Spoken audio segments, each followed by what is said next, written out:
En République démocratique du Congo, on estime à 24 milliards de dollars de ressources minérales non exploitées. La présence de minéraux tels que l'or, le coltan, la cassitérite et la wolframite, appelée communément les 3T, ont alimenté 2 décennies de conflits armés qui a engendré la perte de plus de 5 millions de vies humaines. Ces ressources sont aussi une source de revenus essentielle pour des millions de Congolais.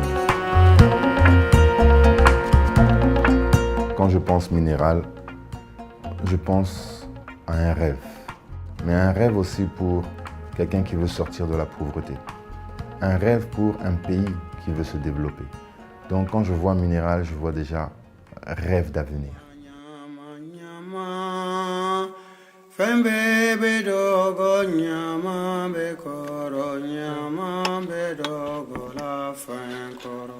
Nakamata chakula, sasa mimi nalamuka, nakunywa chai, na mimi nakula chakula asubuhi, mimi nenda mkazi, masete.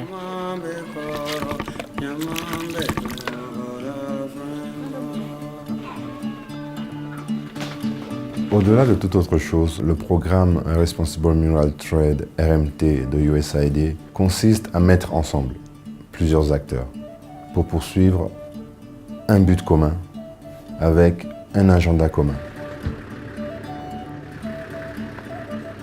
The first important step in establishing a conflict-free supply chain is mine site validation. 57,3 secondes. Mine site validation is a collaboration involving civil society, the government of the DRC, the private sector of the DRC, international actors. Mine site validation has to meet the criteria of each actor for it to be qualified.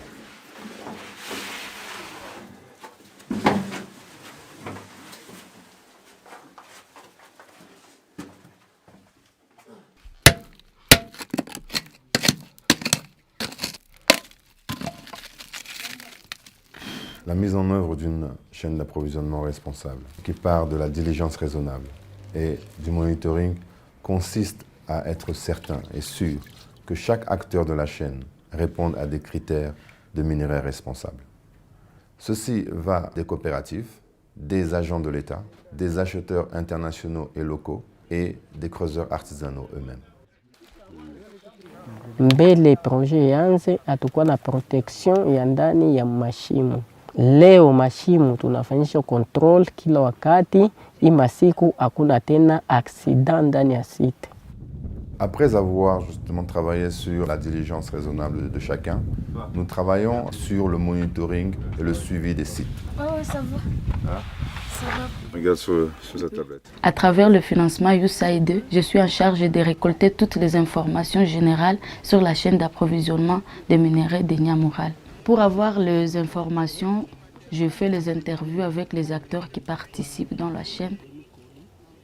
Toutes les informations que je récolte, je les enregistre dans mon smartphone et puis ces informations sont transmises au niveau du dashboard à Bukavu. Et c'est ces mêmes dashboards que les compagnies ont accès et c'est comme ça qu'ils sont au courant de tout ce qui se passe au cours de la chaîne d'approvisionnement.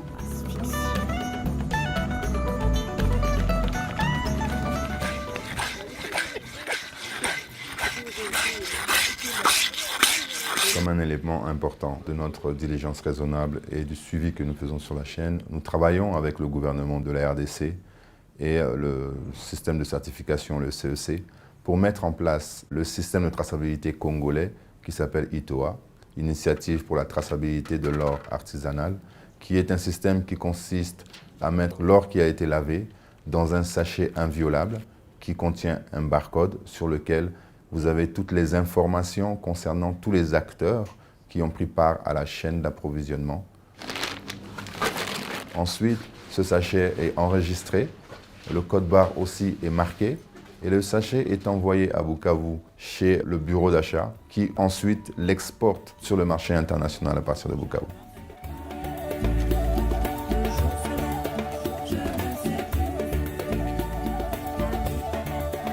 Isiki ya usomi nategemea kazi juu ya mabarikio na ibadilishe maisha. Nitoke maisha yeni kwa yawe Bukavu nitafute ngine maisha ya mzuri na kuya baadaye wakati mwingine.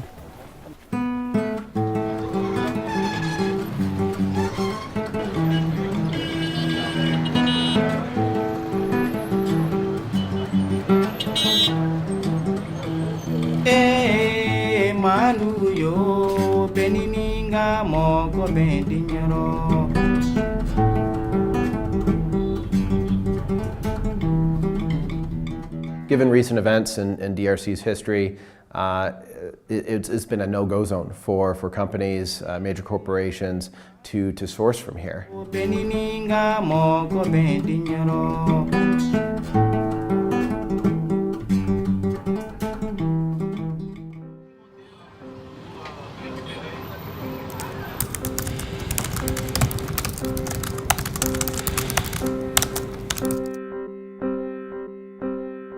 As we began to report publicly on the abuses that were happening in Congo by the armed groups mining these minerals, the public really caught on to this. Conflict minerals became a buzzword in the New York Times. There was a magazine cover with a BlackBerry dripping blood, and companies really started to realize, oh, this really could backfire on them if they don't take proactive action. To fully understand the conflict minerals trade, you have to understand Dodd-Frank. So Dodd-Frank is a reporting requirement for all companies listed in the US to trace and audit their supply chain so that they'll report publicly where they get their minerals from. This particular clause in Dodd-Frank has had a strong impact on corporate supply chains. Basically, it's provided an incentive for companies deep in the supply chain to report honestly about where they're getting their minerals from.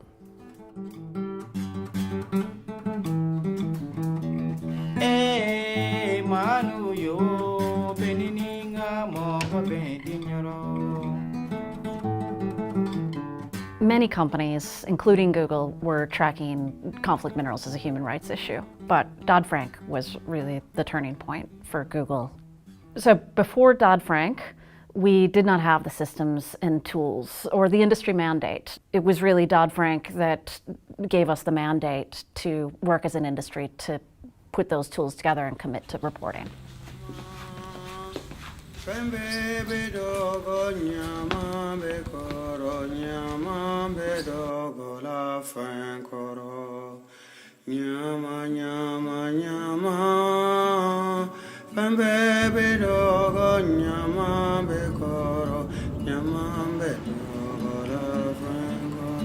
So I've landed in New York from Bukavu. We've brought the gold from Namarali, and we're here to bring it to our downstream partners, Ridgeline Group in Manhattan. So there was buy-in from the jewelry and electronics sector, as advised by the NGOs, that they should get involved in sourcing artisanal gold from the Congo and that there were good sources to do so. At the same time, when they were ready to go, there was actually no gold that was vetted that could be bought. So it was really fortuitous that at that time USAID was initiating funding for a project on the ground to initiate a gold pilot mine.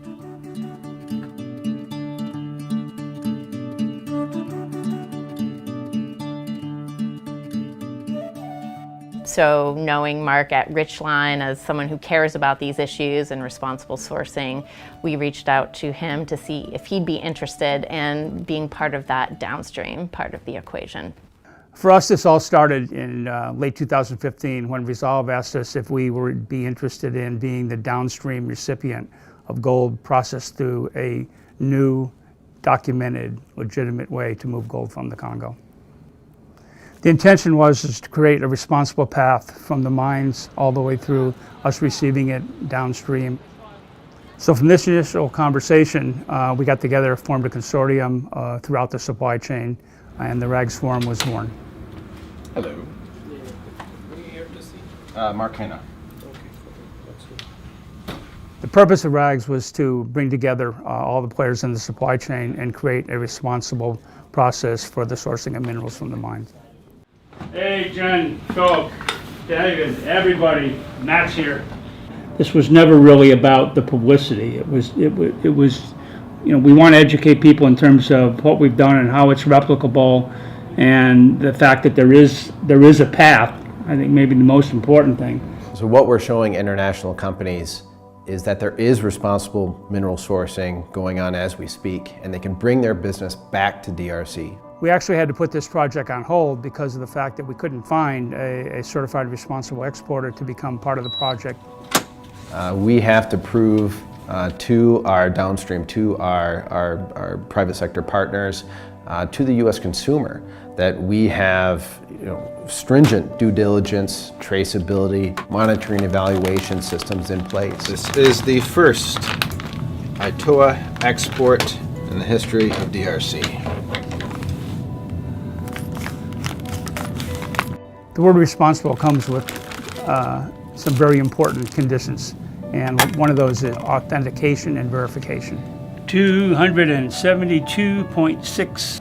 All right, so officially receiving on behalf of the Responsible Artisanal Gold Group, I'm going to treasure this in lots of ways. There are a lot of good business reasons why companies should have a responsible supply chain. And also, when you learn about abuses, human rights issues that are tied to your product, you have an even stronger moral imperative to do what's right. Getting to a conflict-free trade is not the responsibility of Apple or Google or one company alone. Activists, consumers, Congress, governments have strong roles to play. Zamani magrupu ya arme zilikuwa zinatukamata, zinatutumikisha, kwani hatukukuwa tunajua namna ya kutumika, na balikuwa wanatutumikisha kama vile watumwa. Tulikuwa tunawatumikia, tunawapatia yote, banabeba yote bila kutupatia hata kitu. Niko nafanya kazi ya kuchimba madini hapa Nyamurale, niko na miaka 13 nachimba, lakini hapa Nyamurale nachimba hako miaka 10. Wachimba madini walinichagua mimi, kwani na mimi niko mchimba madini na mimi najua shida zao. Pour mettre en place des chaînes d'approvisionnement responsables, nous devrons être sûrs que nous travaillons avec des acteurs responsables. USAID sees itself as supporting individual countries on their journeys to self-reliance. For capacity building programs such as what we have been doing in the Democratic Republic of the Congo, the ultimate success would be to work ourselves out of a job. Ndio maformasio tuliyopata ni kama vile tuliona kwanza formasio kama tunaweza kukua en coopérative, namuna gani tunaweza résolution des conflits, ma sécurisme, santé, gestion financière, gestion administrative. Ile yote tulipata na ilienda inatusaidia. Le système ITOA nous permet, nous, le gouvernement congolais, de contrôler notre propre production de l'or artisanal. C'est très important vraiment, nous, Congolais, grâce à l'ITOA, nous contrôlons notre propre production de l'or artisanal. Nous avons bénéficié d'une formation en tant qu'officiel congolais pour améliorer le système ITOA et son implémentation à Nyamurale, dans la province du Sud Kivu, avec l'appui financier de USAID. Pendant les formations, nous avons appris les systèmes de devoir de diligence pour des chaînes d'approvisionnement et de commercialisation responsables à minerai de l'or. La police des mines a un rôle important dans le centre de négoce en raison de sécuriser le minerai qui viennent des puits jusqu'au niveau des centres. La formation a amélioré dans les 3 étapes. Notamment, on a diminué la fraude minière, il y a l'augmentation de la caisse de l'État, il y a aussi le respect de la traçabilité.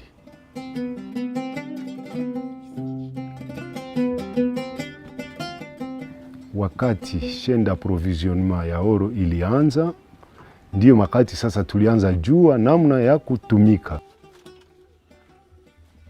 Tulijifunza namna ya kupanga juu ya maisha ya kesho.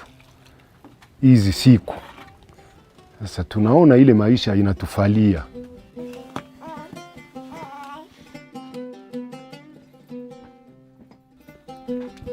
Les minerais responsables signifient quelque chose de particulier pour chacun d'entre nous. Pour certains, il signifie de la nourriture pour toute la famille. Pour d'autres, c'est une chance d'avoir une vie pleine de dignité.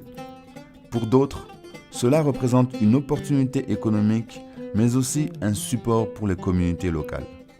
Pour d'autres aussi, c'est simplement de savoir qu'ils ne contribuent pas au maintien des conflits, à une exploitation des autres.